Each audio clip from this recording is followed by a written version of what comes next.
Robert Brusca doesn't believe Bernanke will unveil any new policy moves when he speaks at a Federal Reserve conference in Jackson Hole, Wyoming next Friday.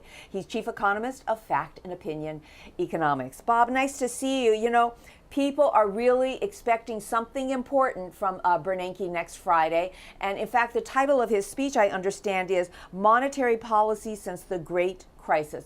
You're doubtful that anything big is going to come out of this. Tell us why.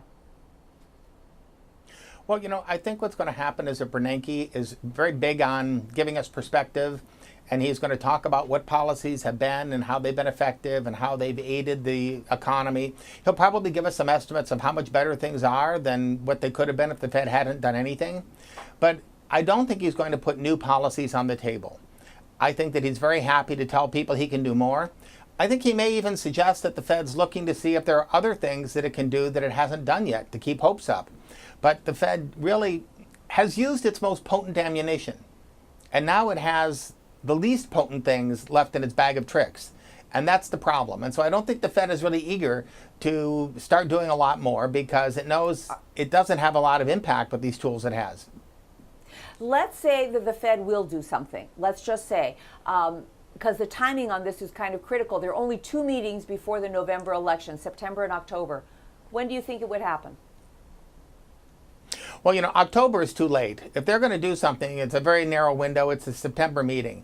And the question is whether they're really prepared to do it. Like Bernanke said in his letter, that they've already, they want to take account and see what the results are from the policies that they're already pursuing, because monetary policy acts with a lag. Well, they're already in the midst of another round of Operation Twist. So, you know, do they want to step on their own coattails and do something else while they've already got something in the works? I really don't think they're there. As you know, the head of the European Central Bank, Mario Draghi, is also going to be at this conference in Jackson Hole. Some people are saying that what Draghi says at Jackson Hole may be more important than what we hear from Bernanke. What are your thoughts on that? Now, Draghi might actually have policies to announce. I think that you know, he wants to point to this LTRO, this loan plan that they have for banks that's been effective, to the new the bailout funds that they're going to have to use, and to their willingness to become more aggressive. Now, some of these things are being sorted out in the background right now, but I think that Draghi will want to try to backstop confidence in the European countries and the sovereign debt and in the banks in the Euro system. So I think he has more of an agenda than Bernanke does. All right, a lot going on for next week. Bob, thanks so much for coming on. Have a great weekend. Robert Brusca, chief economist of Fact and Opinion Economics.